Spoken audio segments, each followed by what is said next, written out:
आज आपल्याकडे जे स्रोत आले आहेत त्यात एका अशा भेटीचं वर्णन आहे जी इतिहासाला एक वेगळीच कलाटणी देऊ शकली असती. हो, कल्पना करा, एका बाजूला आहे मगधचा शक्तिशाली सम्राट राजा बिंबिसार अगदी. आणि दुसऱ्या बाजूला एक तरुण राजकुमार ज्याने नुकतंच आपलं राज्य, सुखवैभव सगळं काही सोडून दिलंय. आणि या दोघांमध्ये एक संवाद होतो. हो, एक असा संवाद जो सत्ता आणि त्याग, कर्तव्य आणि वैराग्य यावरचे एक चिरंतन द्वंद्व आपल्या समोर मांडतो. आणि या संवाद सुरू होण्याआधीचं जे वर्णन आहे ना, तेही तितकंच महत्वाचं आहे की नाही? बरोबर. हा राजकुमार सिद्धार्थ गौतम जेव्हा कपिलवस्तू सोडून राजगृहाच्या दिशेने निघतो तेव्हा रस्त्यातले लोक त्याला पाहून अक्षरशः थक्क होतात. अच्छा. स्रोतांमधलं वर्णन असं आहे की त्याचं तेज, त्याची ती शांत मुद्रा आणि ते राजबिंड व्यक्तिमत्व पाहून लोकांना प्रश्न पडतो की हा माणूस कोण आहे? त्याच्याकडे पाहून काही जण हात जोडतात, काही जण आदराने मान झुकवतात, म्हणजे जणू काही चालता बोलता विरोधाभास रस्त्यावरून चाललाय. बरोबर. म्हणजे त्याच्या व्यक्तिमत्वातच एक चुंबकीय आकर्षण होतं आणि ते राजा बिंबिसारच्या नजरेतूनही सुटलं नाही. नाही, अजिबात नाही. जेव्हा गौतम राजगृहात पोहोचतो तेव्हा राजा त्याला आपल्या महालाच्या गच्चीवरून पाहतो आणि लगेच आपल्या सेवकांना त्याला सन्मानाने बोलावून आणायला सांगतो. हो, आणि इथूनच त्या विलक्षण चर्चेला सुरुवात होते. पण तो फक्त प्रभावित नाही होत. नाही, तो या तरुणाचं भविष्यही ओळखतो. तो गौतमाला पाहिल्यावर म्हणतो, तुझं तेज सांगतंय की तू एकतर या पृथ्वीचा सम्राट होशील किंवा परमज्ञान मिळून परत येशील. आणि मग तो त्याच्यासमोर एक असा प्रस्ताव ठेवतो जो म्हणजे मला वाटतं कोणीही नाकारू शकणार नाही. हो, हा प्रस्तावच या सगळ्या चर्चेचा केंद्रबिंदू आहे. तो प्रस्ताव म्हणजे एका चक्रवर्ती सम्राटाचा महत्वाकांक्षेला साजेल असाच होता. बिंबिसार गौतमाला आपलं अर्ध राज्य देऊ करतो. अर्ध राज्य? हो. तो म्हणतो, हे तरुण वयात तपश्चर्या करण्याचं आयुष्य नाही, तू माझ्यासोबत राहा, सर्व सुखांचा उपभोग घे. एवढाच नाही, अजून काही होतं? हो. तो म्हणतो, मी तुला सैन्यबळ देतो ज्याच्या मदतीने तू आपलं राज्य परत मिळवू शकतोस. थोडक्यात तो त्याला सर्व सांसारिक सुख आणि सत्ता देऊ करत होता. म्हणजे विचार करा, आजच्या काळात दोन मोठे सीईओज भेटले आणि एक जण दुसऱ्याला म्हणाला, एक काम कर, माझी अर्धी कंपनी तू घे आणि चालव.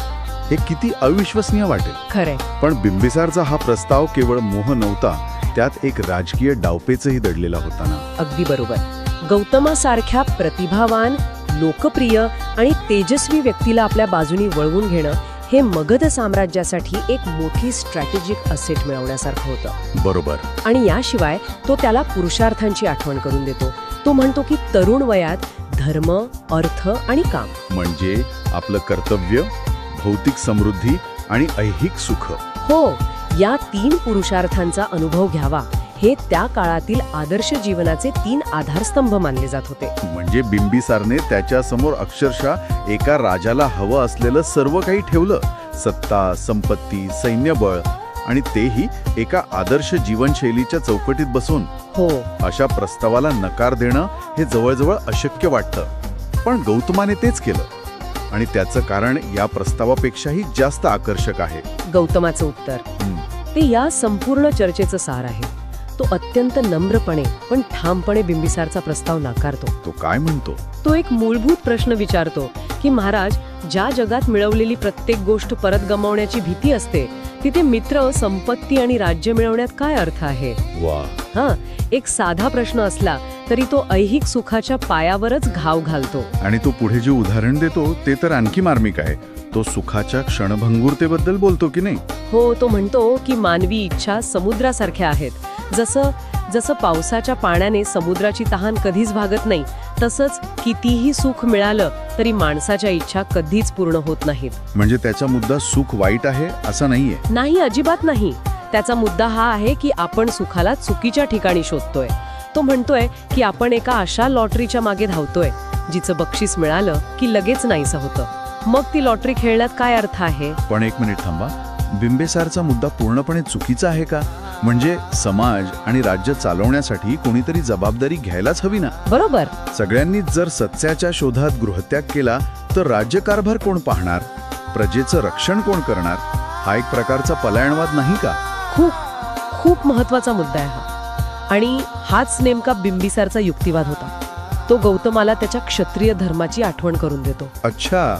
तो म्हणतो, राज्य चालवणं, प्रजेचं रक्षण करणं हे तुझं कर्तव्य आहे, त्यापासून पळ काढणं योग्य नाही. आणि यावर गौतमाचं उत्तर काय होतं? यावर गौतमाचं उत्तर केवळ तात्विक नाही, तर ते एका वेगळ्याच दृष्टिकोनातून येतं. तो म्हणतो, मी दुःखाला घाबरून किंवा सुखाच्या लालसेने घर सोडलेलं नाही. मग का सोडलं?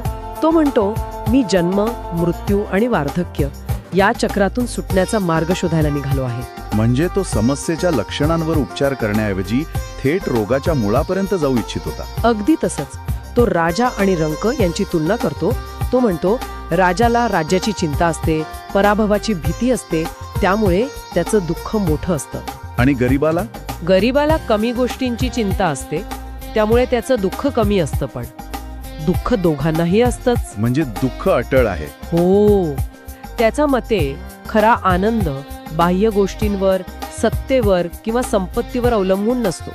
तो म्हणतो, ज्याला खरं सुख मिळवायचं आहे त्याने आत्म्याचा नाश करणाऱ्या इच्छांपासून दूर राहिलं पाहिजे. अच्छा. त्यामुळे तो बिंबिसारला सांगतो की गृहत्याग करून जर या सार्वत्रिक दुःखावर उपाय सापडत असेल तर तो पलायनवाद नाही, तर तोच खरा पुरुषार्थ आहे. अगदी. पण बिंबिसारचा मुद्दा असा होता की राज्य सोडून जाणं म्हणजे जबाबदारीतून पळ काढणं आहे. यावर गौतमाचं उत्तर केवळ तात्विक होतं की त्याने प्रत्यक्ष हे दाखवून दिलं की त्याचा मार्ग राजधर्मापेक्षा जास्त प्रभावी ठरू शकतो. आपल्या स्रोतांमध्ये याचं काही उदाहरण आहे का? आहे, आणि ते खूपच समर्पक उदाहरण आहे. सांगा ना. ही घटना गौतमाचा तत्वज्ञानाचा प्रत्यक्ष वापर कसा होऊ शकतो हे दाखवते. काही काळानंतर शाक्य आणि कोलीय या 2 राज्यांमध्ये रोहिणी नदीच्या पाण्यावरून तीव्र वाद निर्माण होतो. पाण्यावरून वाद? हो. आणि वाद इतका विकोपाला जातो की दोन्ही सैन्य युद्धासाठी एकमेकांसमोर उभी ठाकतात. म्हणजे एका नैसर्गिक संसाधनावरून 2 राज्यांमध्ये युद्धाची परिस्थिती निर्माण झाली होती. ही तर आजही जगात घडणारी गोष्ट आहे. बरोबर. तेव्हा गौतम तिथे पोहोचतो आणि मध्यस्थी करतो. तो एकटा? हो. तो कोणत्याही शस्त्राशिवाय किंवा सैन्याशिवाय दोन्ही राजांना आणि सेनापतींना एक साधा प्रश्न विचारतो. काय प्रश्न? तो विचारतो, तुम्ही ज्या पाण्यासाठी लढत आहात ते जास्त मौल्यवान आहे की तुमच्या सैनिकांचा रक्त? वा, काय प्रश्न आहे. याने तर संपूर्ण दृष्टिकोनच बदलून टाकला असेल. अगदी. आणि दोन्ही बाजूंनी एकच उत्तर येतं, मानवी रक्तच अधिक मौल्यवान आहे. साहजिकच आहे. तेव्हा गौतम त्यांना समजावतो, मग तुम्ही या क्षुल्लक पाण्यापायी ते अमूल्य रक्त का सांडत आहात?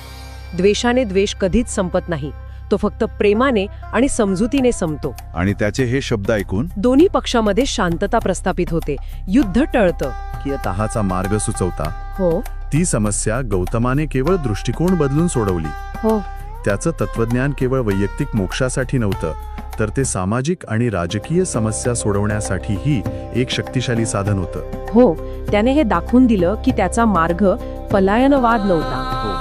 तो संघर्षाच्या मुळावर उपाय शोधण्याचा एक अधिक प्रभावी मार्ग होता. तर आज आपण या 2 महान व्यक्तिमत्वांमधील एक अविस्मरणीय संवाद पाहिला. एका बाजूला राजा बिंबिसार आहे, जो कर्तव्य, सामाजिक जबाबदारी आणि व्यवहारी जगाला महत्त्व देतो. त्याचा मार्ग आहे समाजाच्या चौकटीत राहून उत्तम काम करण्याचा. आणि दुसऱ्या बाजूला गौतम आहे, जो या चौकटीच्या पलीकडे जाऊन मानवी दुःखाचा मूळ कारणाचा शोध घेऊ इच्छितो. हो. त्याचा मार्ग आहे व्यवस्थेच्या मुळाशी जाऊन तिला आतून बदलण्याचा. आणि गंमत म्हणजे दोघेही आपापल्या जागी योग्य आहेत की नाही. अगदी.